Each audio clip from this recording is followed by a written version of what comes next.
You're listening to the Mind Over Finger podcast, episode number 155. Welcome to the Mind Over Finger podcast. Discussions on mindful music making, efficient practice, optimal performance, and building a purposeful life and fulfilling career. I'm your host, violinist, and certified performance and life coach for musicians, Dr. René-Paul Gauthier. Hi everyone, I hope this episode finds you doing splendidly well. Today, I'm wrapping up this 3-episode series on the self-coaching model with some strategies on how you can use it to help you with performance anxiety. A quick reminder that in episode 153, I presented you this extraordinary framework which was developed by my coach and teacher at the Life Coach School, Brooke Castillo. The self-coaching model is a tool that we use to examine and understand how our mind operates. In episode 154, I showed you how the self-coaching model, or the model, as we simply call it, can be used to create different results in our life once we've gotten clarity on what is first. And today, as I said, let's look at what it can do for us in the context of performance, how we can use it to understand why we feel nervous and how to turn things around. Of course, at the root of what we call performance anxiety, there are many things, and I want to cover these things as well. I'll talk about what we need to prepare fully for a performance. I'm going to cover what can create performance anxiety for you, and I'll offer some strategies to neutralize this anxiety. Lots of good stuff ahead, I think, so let's get started right away. Let's begin with what you need to prepare for a performance. And if you've watched my free workshop, The Confident Musician, you know what I'm about to say.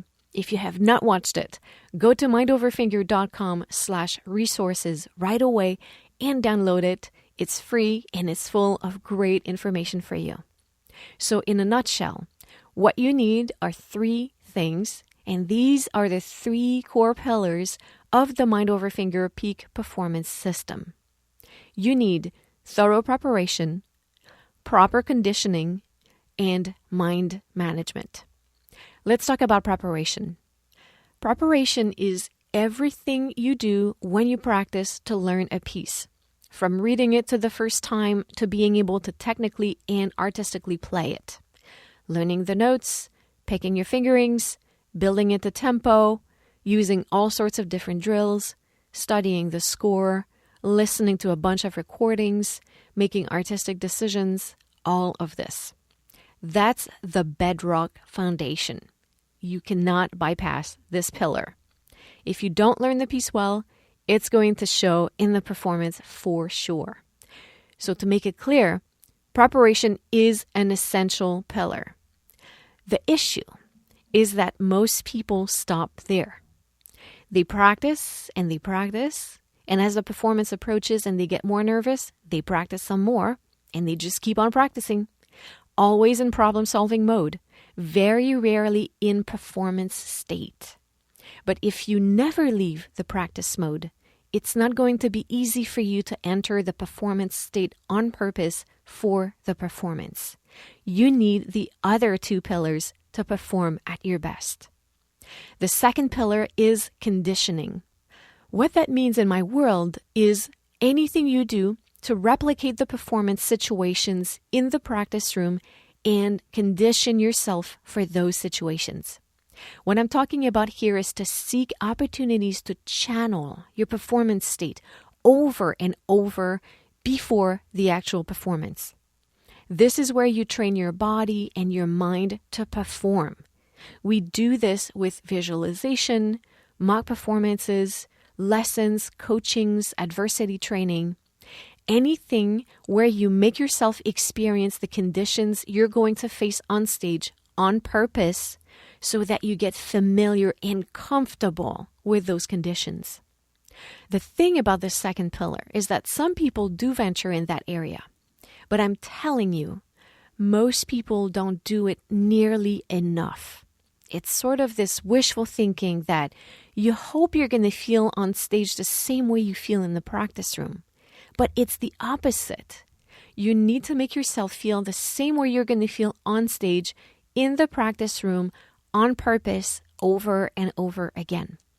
The analogy I like for this is if you're going to race in high altitude, you need to spend some amount of time training in high altitude. Same with swimming in open water. If you signed up to cross the English Channel, you cannot train in a pool alone. You got to get into open water. That's what the second pillar is for. So if you have a thorough preparation and proper conditioning, you're already in so much better shape for a confident performance. And a lot of people do make it to the second pillar. Actually, more and more all the time, thanks to the work of many wonderful thought leaders in our community. But not many make it to the third pillar. And if you add this third pillar of mind management, of mindsets, you're golden.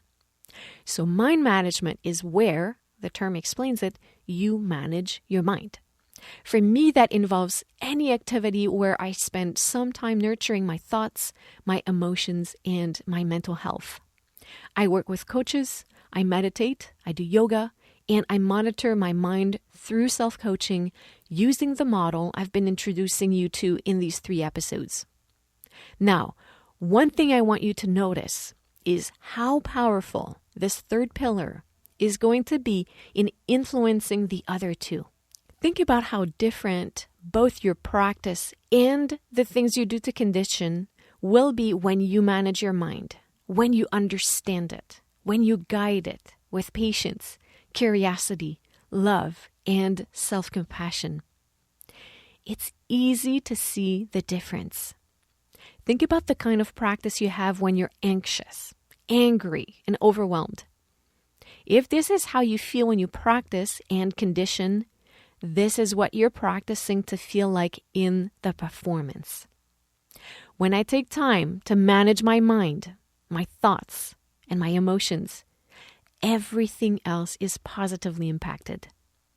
What you nurture in the practice room is what you bring with you on stage. So can you see how ongoing mind management in the practice room and in any conditioning activity is critical? If you practice with fear and tension will be with you on stage. Preventing this is exactly what I want to help you with today with this episode. So let's talk about why we feel nervous and what we can do about it. Based on what I just shared with you, being shaky in any of these 3 pillars will definitely contribute to build anxiousness and nervousness for you. So if your preparation is lacking, you might definitely be creating circumstances that will allow for stress to rise. If you don't condition yourself for the things you want in performance, you're conditioning yourself for the things you don't want. You're anchoring in tension and fear. And if you neglect to manage your mind throughout the process, you're missing out on opportunities for your work to be so much more efficient and for your conditioning to work powerfully. Another reason why we have an excess of anxiety related to performing is that we forget an important thing. We are human. And being human means that we might feel activated when it's time to perform for other people. And that is a totally normal thing. Your thoughts on stress itself are a big contributor in that excess of anxiety you might feel. The way you feel on performance day is actually quite normal. Elevated heart rate, sweaty palms, cold hands, spiraling thoughts. This is actually an absolutely normal way human beings react to a powerful stimulus. This is a state that I call activation. And this is a desirable state to be in prior to a performance. Hard to believe, I know, but it's true. You're about to go play for people. There are many things you will be unable to control, namely what they think about it. There's uncertainty. You don't know yet how it's going to go. How exciting, how thrilling. Your body goes into high alert. As I just said, that's a great thing. It's a great place to be in for a performance. Your senses are going to be sharp.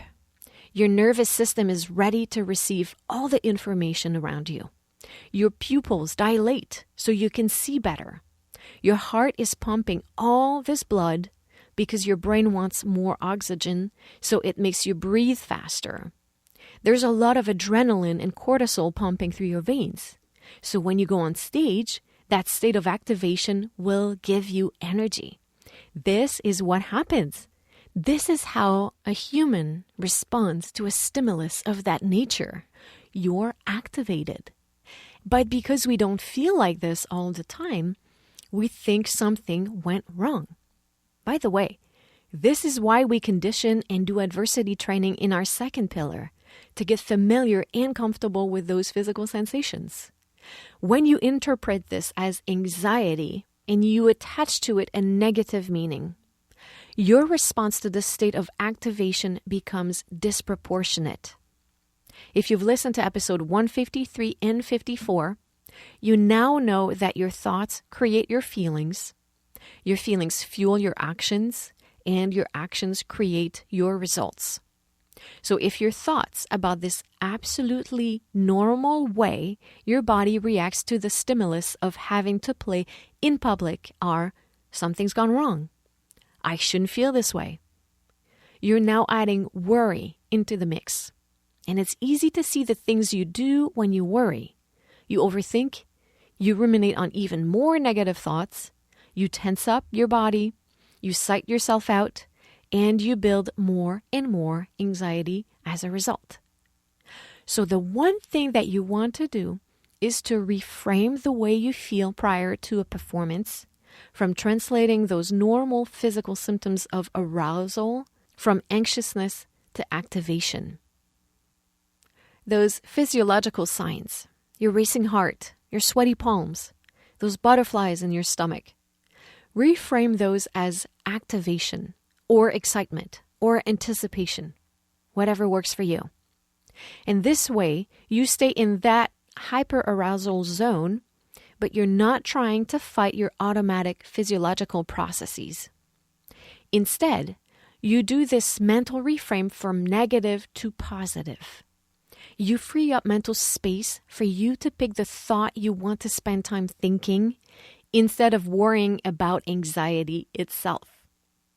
So, great preparation, conditioning, mind management, and by reframing what you perceive as anxiety, as activation or excitement instead, you can create a context that will help you perform at your best.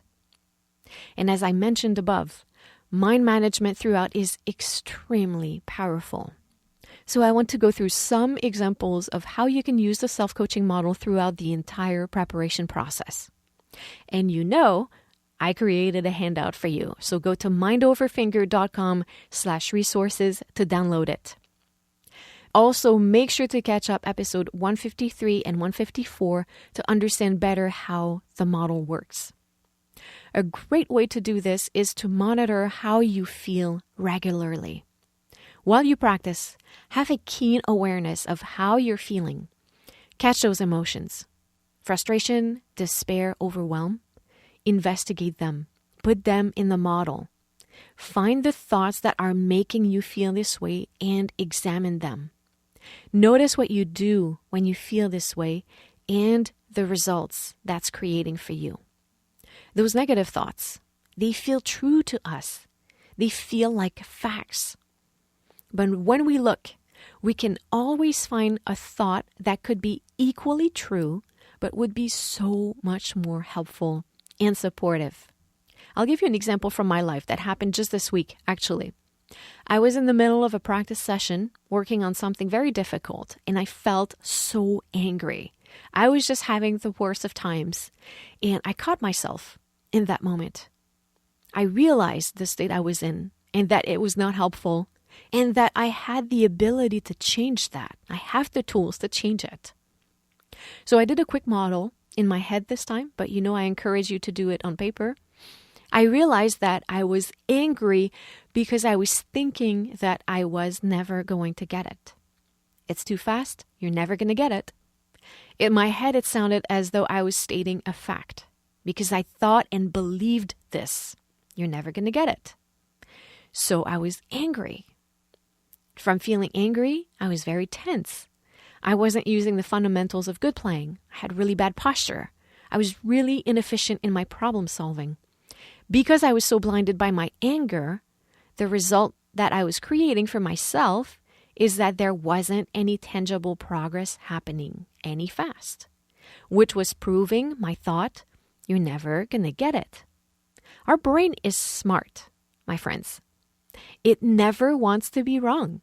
If we tell it, you're never going to get it, it's going to create it to prove you right. Your wish is my command, says the brain. And sure, it's great to be right, but I'd rather be happy. And I'd rather experience success and growth than being right. Or rather, I prefer to find the thoughts that are going to help me be happier and experience success and growth and focus on those. So in this case, that statement would never hold in court. If I told a judge, I'm never going to get it, they would ask for proof, for tangible evidence. And of course, I would never be able to provide it because it is not a fact.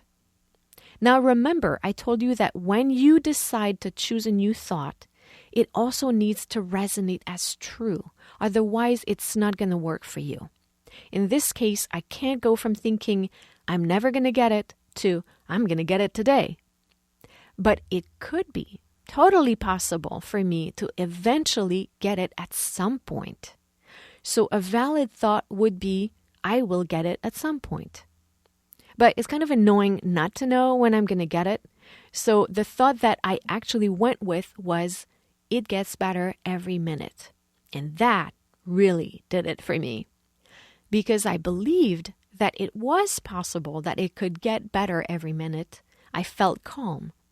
And from that place, from feeling calm, I had enough clarity to notice my posture, all of the things that I was doing that were holding me back in my progress. I was better able to problem solve. It gave me more patience, and you see where this is going. The result it absolutely created for me was that it did get better each minute. Now, which practice session would you rather experience? The one where you stay stuck in anger, or the one where you're able to get some leverage over those unintentional thoughts and feelings and can gear yourself back to a place where you're operating at your best? I'm telling you, this is accessible to you today. Also, use self-coaching throughout the conditioning process.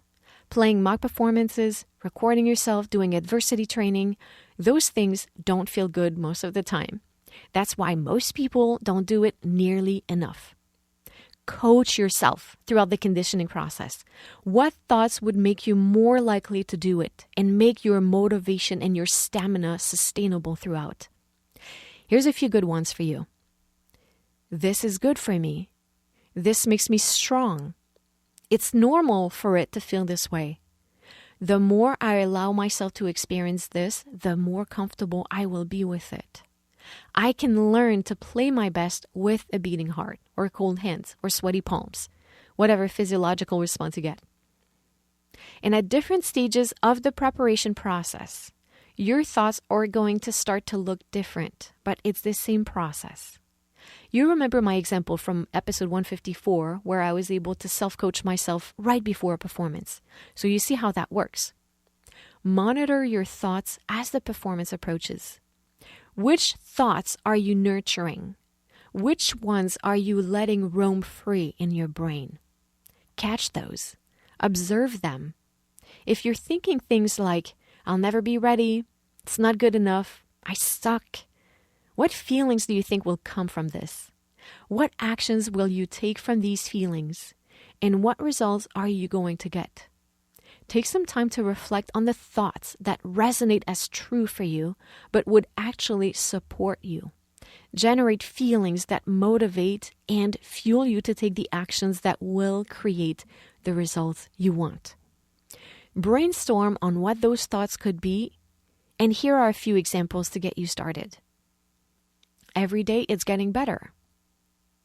My consistency will help me get there. I'm able to problem solve. I can get help. I can do this. Use the self-coaching model to understand your mind throughout the entire process, and you will start to see the results you seek. Some of you might know this quote by Aaron Hansen. It's so beautiful. There is freedom waiting for you on the breezes of the sky. And you ask, what if I fall? Oh, but my darling, what if you fly? It's a little bit like this for performing as well. Because let's face it, no matter how prepared we are, how much we've conditioned, and with all the mind management in the world, there are still unknown factors. We are human. Anything could happen, good or bad. When you focus on the bad, you in fact increase your chances of those things happening. When you let go of these and focus on the positive things, when you intentionally choose, practice, and nurture thoughts that will support you. And again, I'm not talking about positive thinking or wishful thinking. I'm talking about thoughts that feel true to you. So when you focus on those, you calm down your nervous system. You reduce mental and physical tension. This is when you move to the right brain. You release the unnecessary fear, and you can let your training and your preparation do the work for you. This is when you access flow. And before I finish, I want to share some quick thoughts on preparation. If you're like me and like most people I meet, it's never going to be enough. You're never going to feel fully prepared. It's that ever-receding finish line. We all feel it. You, me, everyone else. Everybody wants another month, another week, another day to prepare. That's also normal. There just comes a point where you decide what is good enough for now, and you go with that. At the beginning of the process, you draft a plan, you stick to it the best you can, you try to get as good as you can, and then you decide that this is where you are now and it's enough. This is a long journey. Each performance is only one rung on the ladder. So what you must do is prepare the best you can and meet yourself where you are backstage. Allow yourself to be where you are. Embrace yourself. Feel love for yourself. Feel pride in all the work you did, all the sacrifices you've made, the determination you've showed. Acknowledge all of this. Build that sense of accomplishment in yourself. Experience it. Let it fill you. Let it fuel you. When you do that, you can play as your best current self. This is going to give you wings to fly on stage. Don't forget this. It's really important. Okay, this is what I have for you today. So try this week. Think about the next performance you have. Take some time to establish what your preparation is going to look like and make a plan. Brainstorm on what you could do to condition yourself for this performance. Set up mock performances, do adversity training. Think of all the things you could do to bring this stage inside your practice room time and time again throughout the preparation process. Put time aside to manage your mind. Pay attention to how you're feeling and investigate those thoughts that are not serving you. And finally, think of the many ways you can reframe what you've previously interpreted as stress or nervousness. What could it be for you? Anticipation, excitement, activation? For me, it's actually all of those things. And here's some questions that can help you intentionally choosing the thoughts you want to think and the feelings you want to experience during practice and performance. You've heard some of them in the previous episodes, but a reminder never hurts. How am I feeling right now? What am I thinking that makes me feel this way? What do I do when I feel this way? What results does that create for me? What results do I want to create in my life? What do I need to do to create this result for myself? How do I need and want to feel to take action? What thought could I believe and nurture to help me feel this way? And I have you covered with all of this. For you, I have a detailed preparation plan, powerful conditioning strategies, and a supportive mindset approach. Go to mindoverfinger.com today and join Practicing for Peak Performance, my online course where I have all of those things for you. You can expect to feel certain about your process, to learn your music better and faster, and to develop the ability to feel confident in performance. Maybe you want to win an audition. Maybe you're working towards a big recital. Maybe you're a teacher wanting to help your students perform with confidence. Your time is precious, and you deserve to see massive results. In Practicing for Peak Performance, I'm going to help you develop the kind of practice approach that will make that happen for you. I show you how to condition for the kind of performance and the results you want to experience. 2023 is going to be your year. Go to mindoverfinger.com right now and join Practicing for Peak Performance today and use the code 10OFF at checkout to get 10% off until December 19th. Let's do this together. All right. Much love going your way, my friend. And à bientôt.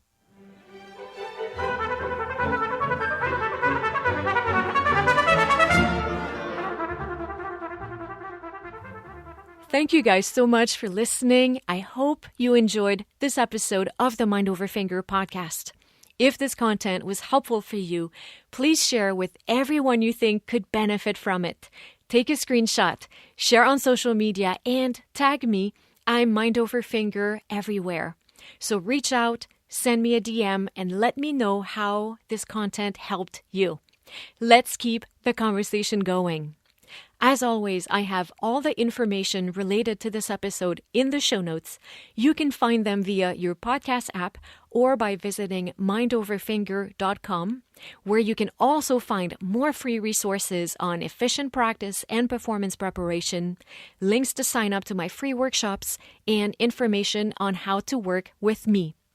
Don't forget to sign up for my newsletter to receive your free guide to a productive mindful practice, transcripts from the Mind Over Finger podcast episodes delivered to your inbox every week, and more.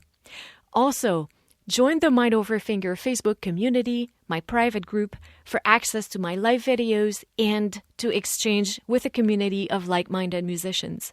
So make sure you're subscribed to the podcast, and if you have specific questions for me or my guests that you would like answered in an episode, share them with me using the link in the show notes or send me a DM on Instagram or Facebook. That's it for today. Again, thank you, and à bientôt.